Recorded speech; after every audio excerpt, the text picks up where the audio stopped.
Donc dans la deuxième partie de ce récap 12, on s'intéresse à ce qu'on va appeler la quantité de matière. L'unité de la quantité de matière, c'est ce qu'on appelle la mole. Les chimistes regroupent les entités par paquets, de la même façon qu'on n'achète pas les grains de riz au nombre de grains de riz, mais par paquets. Eh bien, on fait pareil en chimie. On va compter les nombres d'entités chimiques. Donc je rappelle, une entité chimique, c'est un atome, une molécule ou un ion, par paquet.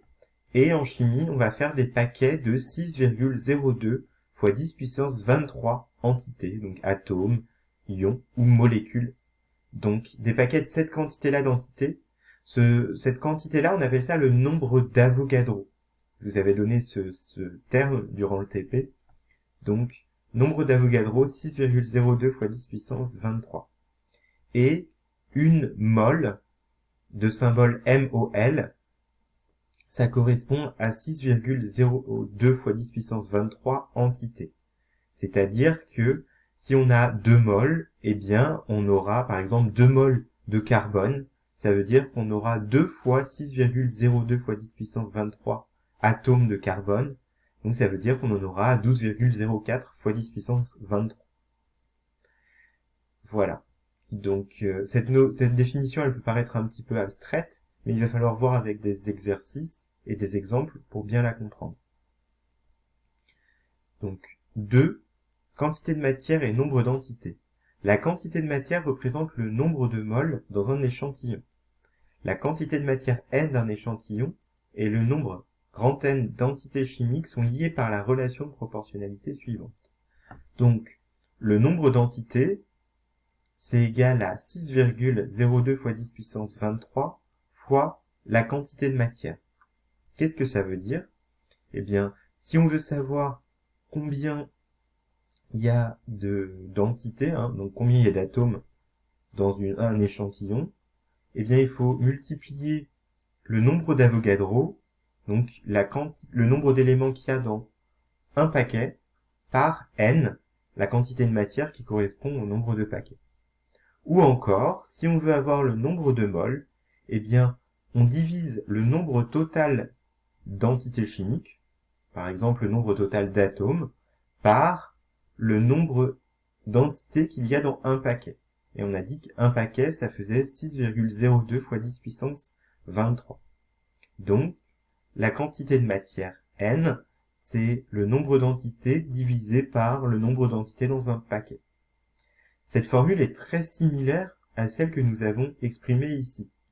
Pour savoir le nombre d'entités, on faisait la masse totale divisée par la masse d'une entité. Et là, pour savoir le nombre de moles, le nombre de paquets, eh bien, on prend le nombre total d'entités divisé par le nombre d'éléments dans un paquet. Donc, je précise que n est exprimé sans unité, grand N, et petit n s'exprime en mol. Donc, prenons par exemple, on prend toujours le même exemple avec la cartouche de gaz de butane. On essaye de calculer la quantité de matière de gaz contenue dans la cartouche. Donc, pour calculer petit n, on prend le nombre total de molécules de butane divisé par le nombre de molécules de butane dans un paquet, dans une mole, et donc on reprend le résultat qu'on a obtenu tout à l'heure, 1,96 fois 10 puissance 24, qu'on divise par 6,02 fois 10 puissance 23. On trouve donc 3,26 moles.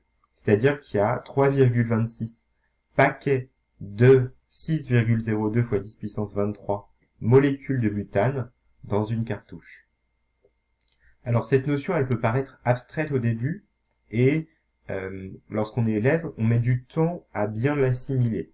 C'est normal qu'elle soit assez difficile à comprendre au départ. Mais néanmoins, il va falloir fournir des efforts pour apprendre à bien appliquer les formules et la compréhension de celle-ci va venir avec l'expérience. Ce qu'il faut bien comprendre avec cette notion de mol, c'est que ici par exemple dans ce document on a représenté une mole de fer et une mole de glucose. Donc le glucose c'est un dérivé du sucre, enfin c'est la molécule de sucre telle qu'on l'assimile dans le corps, et le fer c'est un métal. Donc dans les deux coupelles ici, on a le même nombre d'atomes de fer dans la coupelle de droite que le nombre de molécules de glucose dans la coupelle. On a le même nombre d'atomes de fer dans la coupelle de gauche que de molécules de glucose dans la coupelle de droite. Excusez-moi, je me suis trompé. Et donc, il y a le même nombre d'éléments. Quand on regarde visuellement, il y a plus de poudre, si je peux le dire familièrement, dans la coupelle de droite que dans celle de gauche.